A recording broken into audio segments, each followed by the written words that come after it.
If you look at the U.S.-Russia relationship today, it's certainly much better than it was in 2008, particularly at the low point, which was following the Russian-Georgia clash, where it was pretty apparent that the U.S.-Russian relationship had become so thin that the United States didn't have levers to influence decision-making in Moscow. This is At Brookings, a weekly in-depth look at the issues behind the news. This week, Russia and the U.S.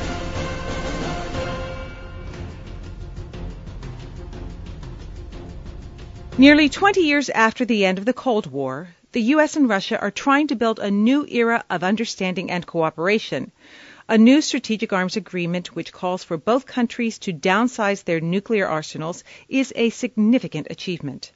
But as they face challenges on the economy, Iran, and democratic values, are President Obama and Russia's President Medvedev successfully fortifying the bonds between Moscow and Washington. Foreign Policy Senior Fellow Stephen Pifer takes a closer look. Steve, in recent weeks, U.S.-Russia relations have dominated the headlines, from the START Treaty to the President's nuclear summit. Give me your assessment of what's been happening. Typically, when you look at relations between Washington and Moscow over the last 35 to 40 years, when there's been progress in arms control, it tends to have a positive impact on the broader relationship. So there's an expectation that this is going to give a bump to a relationship, which actually has made quite a bit of progress over the last year in any case. A year ago was the first meeting between Presidents Obama and Medvedev.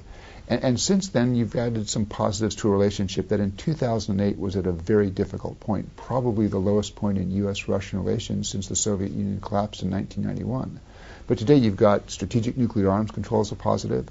You have greater cooperation on Afghanistan. We have now American military flights overflying Russia on a regular basis to supply forces in Afghanistan. The question that I worry about most in terms of the possibility that it could upset reset is the question of Russia's neighbors in the post-Soviet space, where it seems to me that there's a very clear contradiction between Russian policy and American policy.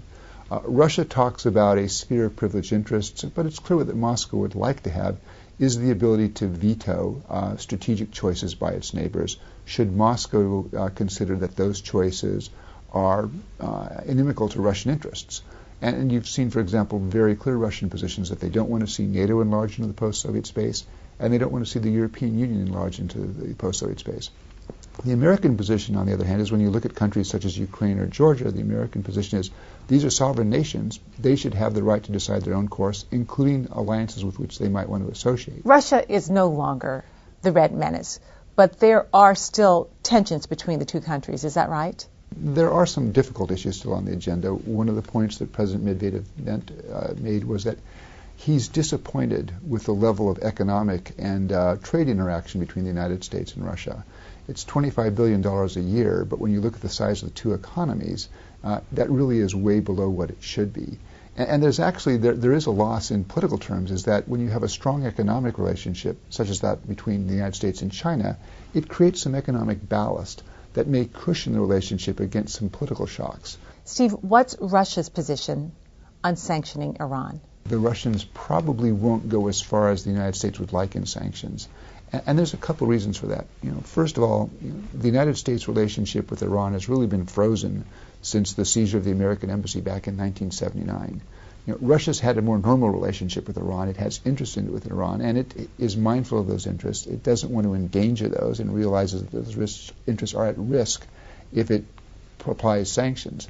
The other problem, and the other difference, is that the Russians probably don't see the prospect of an Iranian nuclear weapon in the same way that we do. They don't have the same sense of urgency about it. That doesn't mean the Russians want to see an Iranian nuclear weapon. They don't. It's not good for Russian interests. But while an Iranian nuclear weapon for the United States is probably a nightmare scenario, the Russians look at it and say, well, we've had a relationship with Iran. This would be a bad thing, but it's probably something that we can deal with. We can manage it. The recent coup in Kyrgyzstan, is there anything there that the U.S. should be alarmed about? Obviously, the interest that the United States has is seeing now that situation resolved in a peaceful way. That's the general interest, of course, of the Americans. We have a specific interest, which is we have the air base or the air transit center at Manas, which is fairly important to supplying NATO and American forces in Afghanistan. So there's that particular interest in protecting that access. But in general, I think the desire in Washington is to see that this be resolved now peacefully and using political mechanisms. Can the U.S. dismiss its concerns about democracy issues in Russia? I'm not sure that that concern has a good basis. For example, if you look at when President Obama went to Moscow in July of 2009, one day was really set aside for formal meetings, but the second day was devoted to meetings with Russian civil society, Russian business, really to engage beyond the Russian government. I think the administration recognizes a couple things, that lecturing the Russians is not going to work. And the administration probably also recognizes that America's ability to affect the political system within Russia is probably pretty limited. So they're trying to find a way to communicate to Russia that certainly American values are important, that we're not leaving them at the door when we talk to the Russians. And I think when President Obama spoke in Moscow in July, he found some ways to make the democracy point in a way that left, I think, little doubt as to where the United States is on questions like democracy and human rights, but not doing it in a way that sort of took his thumb and jammed it in the Russian's eye. So they're trying to find that way to communicate a message while also not coming across as hectoring. Steve, thank you so much for your time here today. Thank you. Happy to be here. And thank you for joining us. We'll see you again here next week. I'm Gigi Hinton. At Brookings is produced by the Brookings Institution. To learn more about the issues discussed on At Brookings, visit our website at brookings.edu.